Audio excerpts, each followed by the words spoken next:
everyone, and welcome to Global Outlook. I'm Mary Sitt. On today's show, we'll meet an advocate for seniors, a representative for the Silver-Haired Legislature, and later one of the best and brightest young persons from the Ivory Coast tells us about his experience here at HCC. But first, let's talk to the Regional Director of AJC Houston. Randy Czarlinsky has been Director of AJC Houston since 2006 after 4 years as Director of the Jewish Federation of Greater Charlotte. AJC Houston is a Jewish advocacy group focused on building relationships through diplomacy. Randy, thank you so much for being here. Thank you for having me. What is the major mission of AJC Houston? And what does it stand for, AJC? AJC is American Jewish Committee, the oldest human relations organization in the United States, really focused on pluralism, democratic values, and heavily in international diplomacy, as you noted, bridge building, whether it's with diplomats, elected officials, faith and ethnic groups, deeply engaged on key issues. It's 111 years old, you were telling me. 111 years old, yes. Now, does it have a particular political point of view? Or No, is it we're a it's nonprofit. apolitical? We're a nonprofit, nonpartisan. We don't rate, endorse, or fundraise for any candidate, but we build relationships with both sides of the aisles to be effective. And what point of view are you trying to advocate for? The Jewish people and what their concerns are, or what? It's really, once again, fitting with the values, such as working with members of Congress to create a bipartisan task force on anti-Semitism to really fight what's going on in Europe, working with 350 mayors to sign a statement against anti-Semitism and supporting diversity. It's also become European immigration reform. Randy, let's talk about the anti-Semitism, because recently in Houston there was a big seminar forum that your organization sponsored about anti-Semitism, about global anti-Semitism. How big is that issue and what's going on? Globally, with radicalism and extremism, anti-Semitism on the European continent is at a level that has not been seen since World War II. But what's different this time is governments are acting. We have offices in Brussels, Paris, Warsaw, and Berlin, working with those very governments, coming up, whether it's school curriculums, whether it's statements decrying the very anti-Semitism that's taking place on the continent in certain cities. What form does the anti-Semitism take? I mean, it's just these hate crimes against Jewish people, or? There's been 15 people in the Jewish community killed in France over the past year and a half. Wow. There's attacks on synagogues. That's right. There's attacks on individuals. Literally after the president announced recognizing Jerusalem as the capital, in Sweden, synagogues were attacked. It's bringing out, the populist or the hatred on the fringe. I mean, Germany just had elections, and the opposition party in the German government is the neo-Nazi party, got the second majority largest votes. Most of those votes came from the eastern part of Germany, but the populist nature of So we're seeing concern. this in Europe, but also here in the States. What are you seeing? Here in the United States, while America is diverse, there's very much everybody circling around their own groups, whether the Muslim community, the Latino community, the black community. It's sort of look out for yourself. Looking out for yourself, group. but at the same time, AJC's created nationally, and we're in the midst of creating one here in Houston, a Muslim-Jewish council that would speak out on issues impacting what's going on in the Jewish and Muslim community. We're creating a statewide Latino-Jewish task force, a council. We've already there's one created nationally with AJC, with national Latinos and national American Jews serving as a council. We're doing that in Texas to speak with one voice on concerns, whether it was like SB4 that came up earlier. But the anti-Semitism is there in the United States. It's global, but the hatred, the anti-ethnic component is there. And this is why AJC... Civil discourse has sort of moved to the sidelines. Right. Sadly. It is sad. But AJC's purpose then is to build relationships with all these other different groups, right? To build a relationship and bridges so that we see what we have in common and what we can fight against together. Right. Is that right? Right, exactly. Okay. And to be able to speak out together if something impacts the Latino community, like, SB4 came up here in Texas. The Latino Jewish Council spoke out against it, of what would be happening, potentially the Latino community. Same with the Muslim community. So it's building partnerships, so when the anti-Semitism's there, it's just not the Jewish community that speaks out against it. There's the coalition, there's the relationships that enable that. Is this difficult to build a coalition, to build trust among all these different groups? Or do you find once you start talking to people one-on-one, they're like regular people with the same needs, and desires that anybody else has? The relationship building's fairly easy when it's one-on-one, and then in the group, whether people want to reach out, nobody wants to take the first step. Because it's scary. And it's really just the outreach and sitting having the conversation. We're doing that with the Muslim community here in Houston, not just reacting to what one mosque or one imam may do, but really trying to build those relationships. So tell me what you're doing with the mayor now about diversity. Well, what we issued with the mayor was bringing faith and ethnic leaders around a table, and it was literally 15 imams, the bishops, rabbis, ethnic leaders, to discuss issues with the religious community, ethnic community having an input, but then creating statements that this is a diverse city. It's a welcoming city. There are differences, but there's respect for those differences. When you come together in a meeting like this, is there tension a little bit, or are people just really cordial because it's now one-on-one and they see you as a human person and not like the group? What is the atmosphere like when you have these kind of meetings with very diverse groups? The atmosphere, everybody's there for a purpose, and everybody puts their personal agenda aside, and we all may have our individual feelings, but you're part of a city, you're part of a community. You're part of something bigger. And Houston, as Dr. Kleinberg has noted, if Houston can't get it right, America's not going to get it right, because we are the most diverse, and the challenges laying before Houston are those that are laying before the rest of the country. So, and the people here, Houston's different. Right. In a good way. In a good way, yes, of people reaching out and wanting to be part of. One of the things, Randy, I noticed on your website is a tab that says Take Action. I love that page. And you click that, and it has all these little blocks, and it says Take Action about various issues, against hate crimes, DACA, the Dreamers. And then you click that, and there's sort of a pre-written letter to your congressman, right, or congresswoman, and you sort of fill in the specifics, and then there it is. You can shoot it off. Tell me about that Take Action page, and what would you say is the most important action if there's a priority? Right. At ajc.org, there is a tab, as you noted. AJC is an advocacy organization. Right. It's engaging, whether it's diplomats, and some of its work that's been most effective, whether in Europe on anti-Semitism, has been through whether it's diplomats or elected officials. But you can go on that tab, and on the issue you choose, whether immigration, the Middle East, hate that's crimes. going on, radicalism, extremism, literally you put in who your member of Congress is, you put your name in, and that goes on as a letter to that member of Congress. Is that an effective tool, do you think? Members of Congress count the numbers of letters they get. Now, if you sign a postcard, it's different, but members of Congress keep tabs on phone calls they get, as well as letters they get. Emails, they've got staff that literally counts how many am I getting on this issue for or against.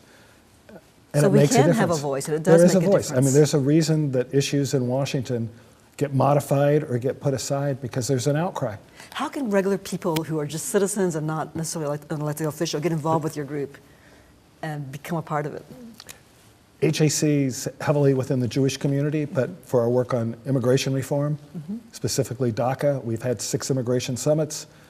We do Latino advocacy seminars, training members of the Latino community how to do advocacy. We're working with the Kurdish and Yazidi communities here. Wow. The Yazidis are headquartered in the United States, right here in Houston, dealing with various dialogues with faith and ethnic groups. So there's opportunities. Is it all on your website? We can go on there and find out the events that are coming up, attend some of the seminars, learn about the issues, and then get involved in it. Right. I mean, later this March, we've got a consular course Seder. It's based on a journey to freedom. We have people sharing their stories, coming to the United States, escaping, whether it was Iraq, whether the journey coming out of Central America, journey to freedom for the consular course. I mean, yes, there's opportunities for engagement, as well as whether it's personal or organizational. Randy, thank you so much for being with us and telling us about your organization. Appreciate it. Coming up next, we'll meet the woman who was a driving force of the Silver Alert, an alert that's issued when a senior goes missing. Stay with us.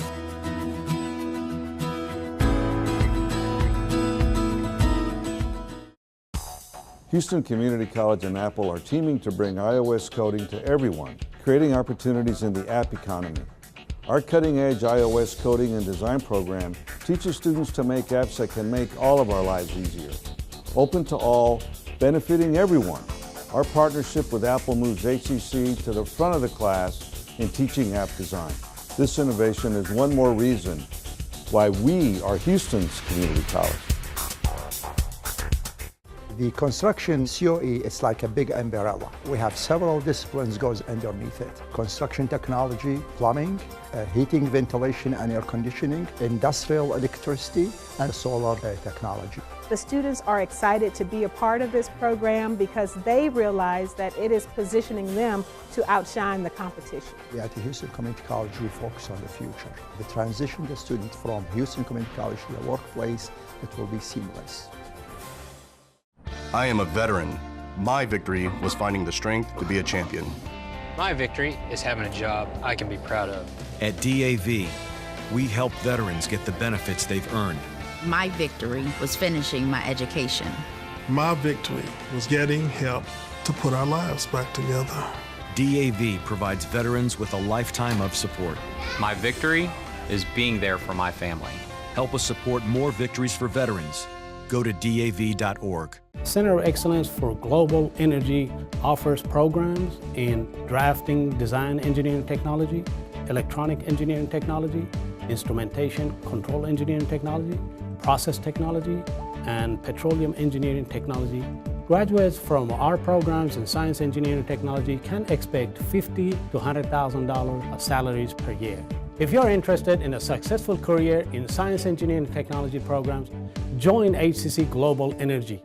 The Business Center of Excellence is made up of 8 major programs of study. Each of these programs provides you with the knowledge, skills, and abilities needed in the workplace. Come join us. We are open for business.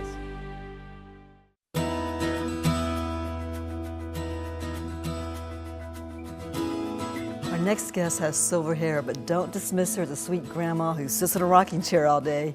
Mary Okabayashi is a 4th-term representative for Harris County in the Texas Silver-Haired Legislature, advocating for the welfare and benefits of seniors. Mary, thank you for being with us. Thank you for inviting me. So how did you get involved in working on issues for the elderly? Well, quite a number of years ago, one of my organizations decided that their program for the next year would be aging. And I was discussing it with my husband, and I said, oh, I'm not sure about aging. And he put his hands on my shoulders, looked me directly in the eye, and said, we're going to be there. You need to take this up. And so I did, and that was 20 years ago. That was good advice. It was. Okay, what are some of the major issues facing seniors in Texas these days? Of course, there's a lot of problems, especially after Harvey. A lot of seniors are having problems in this aftermath of the just hurricane. With housing now after housing Harvey, because right? You know, rent has gone up tremendously. That's the right. supply and demand. There's more demand than there is supply, and then some of the resources are just not there because some of the organizations were hard hit where they get resources. Most of them are back to normal, but you know, home delivered meals, congregate meals that they have access to, they couldn't get that for a while. Some of them couldn't. So there's a lot of issues they have faced and are still facing. So basic housing, and then earlier you mentioned nutrition. That's a big issue among seniors. Can you tell me about that? Nutrition is one of the basic needs for any human being.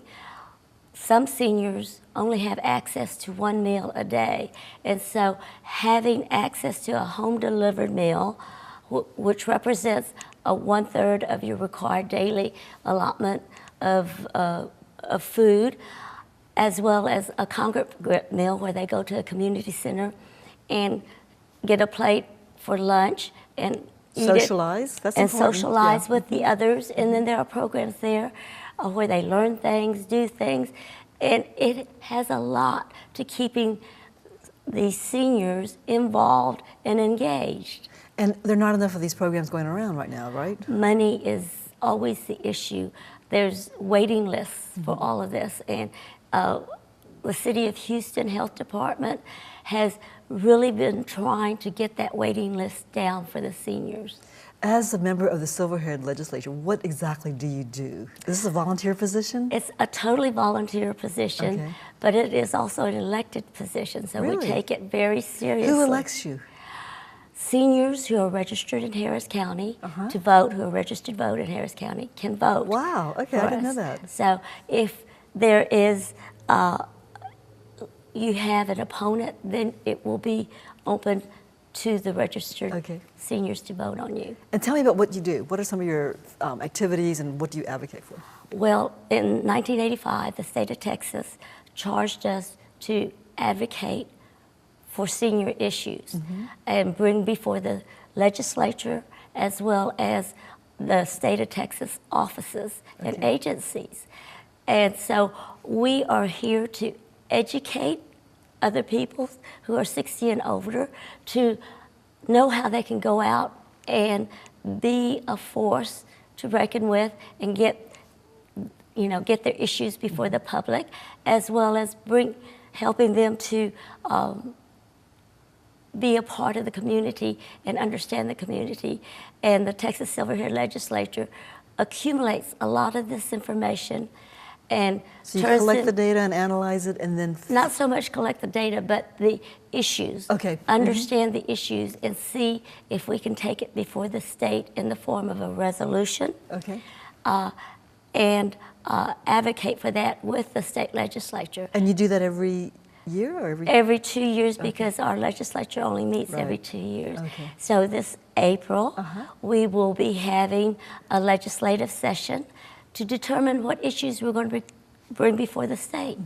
Now, we've all heard of the Amber Alert, and that's a missing child. And there's these, the signs on the highway will say Amber Alert. Our phones get it now.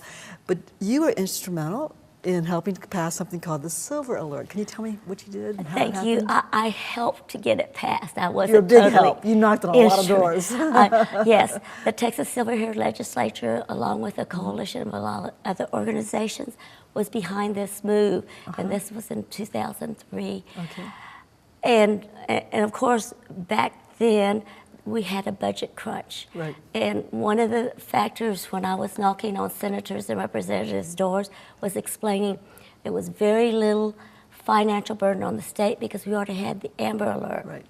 So one gentleman said, well, adults, if they want to get lost, they should be able to do that.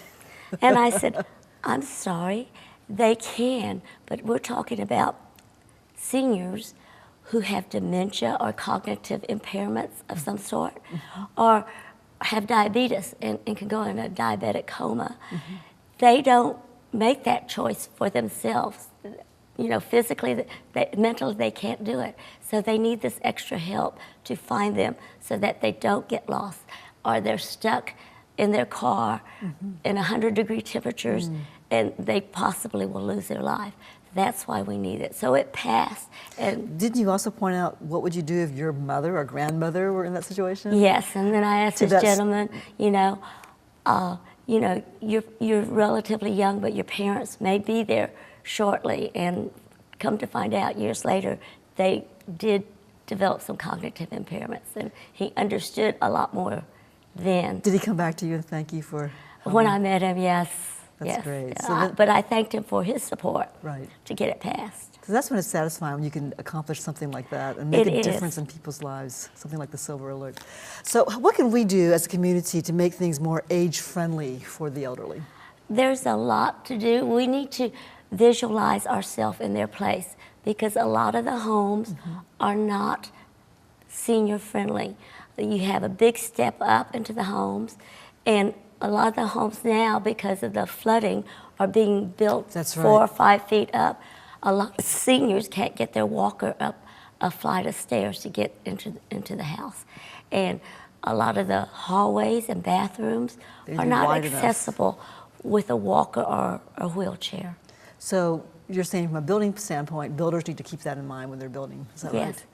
And also, I remember one time you mentioned even young people can do something, and you mentioned some young people who were planning a wedding reception. Tell me about that. Right, and I suggested that they make it more senior friendly, make sure that there was tables for people with wheelchairs so that they didn't have to maneuver, you know, the restaurants. Right. They've got a lot of tables in a small amount of space, and you can't get through between the tables with a wheelchair. To make that accessible and make sure there was an accessible bathroom for the people attending the reception. And the bride and groom weren't even thinking about that until you said, what about grandma and grandpa? Yes. Right, make sure there are enough chairs for the seniors to sit down instead of just roaming around at the reception. Exactly. Right. Yes. No, you've been involved, you said, for 20-something years with the Silver-Haired Legislature. Why is this so important to you to be civic, you know, be engaged in your community like this? Well, my grandfather was one who started me on, you have to give back to the community, because he was an immigrant to the United States, and he received a lot of benefit from people lending him a hand to get established in the community. And he came from Japan. And he came from Japan. He says, and you have to give back to the community. So he reminded me this throughout my life, that we have received so much, we need to give back. And I have found giving back, it comes back to you in multiple ways. So it's not just you doing all the giving, but you receive a lot. It makes you feel good too, right? It does. How has it changed your life doing that? Giving back in such a big way with this? I just wake up and feel so good that there are things I can do to help others out. It could be in a small way, or it could be in on the state level or the national level, that there are things that we can do to help others out. How do you keep your patience when you're dealing with state legislatures? When you're trying to get something through and there's all these layers you have to go through? There are a lot of layers, but you know, we got the no texting while driving. That's passed. great. And that was hard to do, too. That was hard to do. It took us, 8 years to do that, but we got that done, and it's a major achievement because it benefits all of us. It does. Mary, thank you so much for the good work you're doing. Thank you. For all of us. Thank you. Thank you. Our next guest is a future leader of the Ivory Coast and studying here at HEC in a prestigious international program. Stay with us for more details.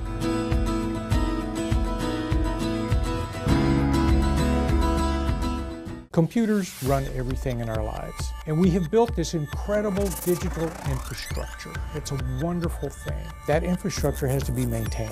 HEC's Center of Excellence helps drive the economy by providing local training for local jobs in the technology field. We have computer programming, we have computer networking and telecommunications, we have digital gaming and simulation, and we have geographic information services.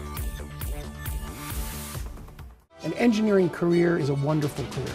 The HEC Engineering Center of Excellence created a new degree which allows students to take the first 2 years of a 4-year engineering program here at ACC, and then they transfer to an upper division college. Total tuition costs for that 4-year degree is under $20,000. More than 1 million engineers will be retiring over the next 10 years. We need to educate the next generation of engineers, not just for Houston or Texas, but for the country.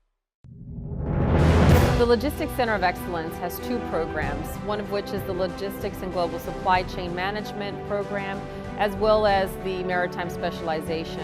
Any student entering the logistics program here at Houston Community College will walk away with the knowledge needed relevant to industry, because our industry partners are engaged in our program to help us develop it to ensure that when our students walk away from here, they can get those jobs.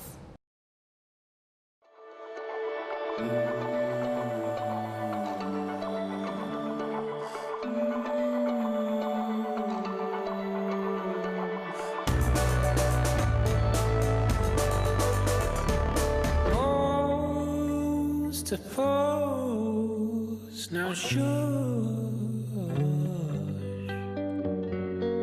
She makes the sun see, makes me deep in the North Sea.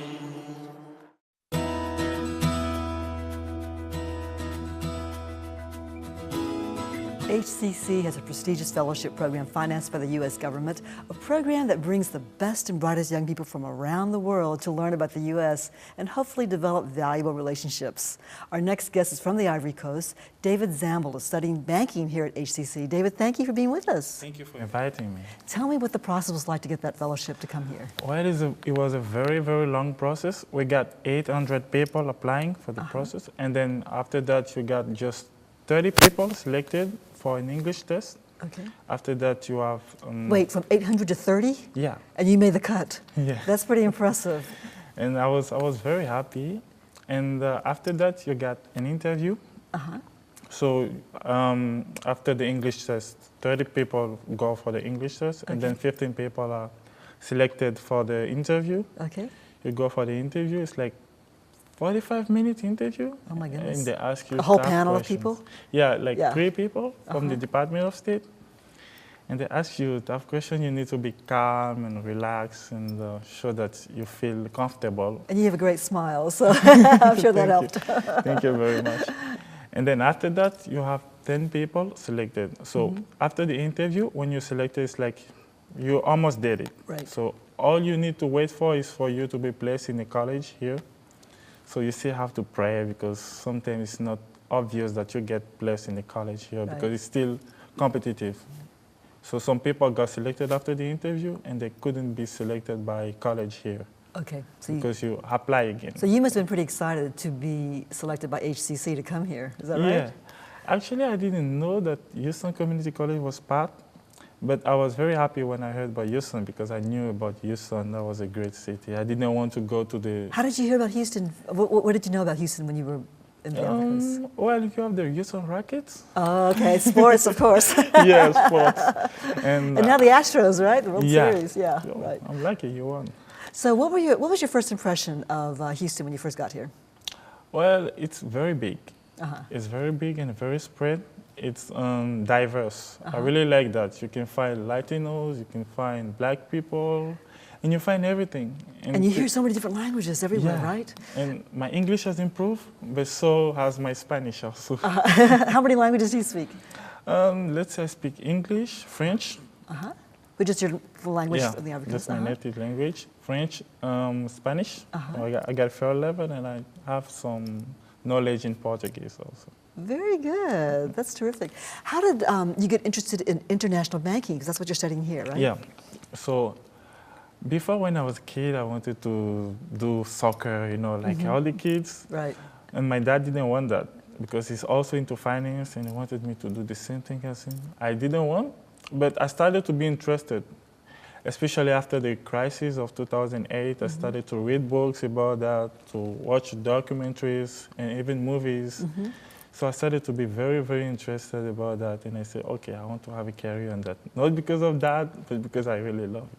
Tell me a little bit about the Ivory Coast, because most of us here really don't know much about it. Yeah.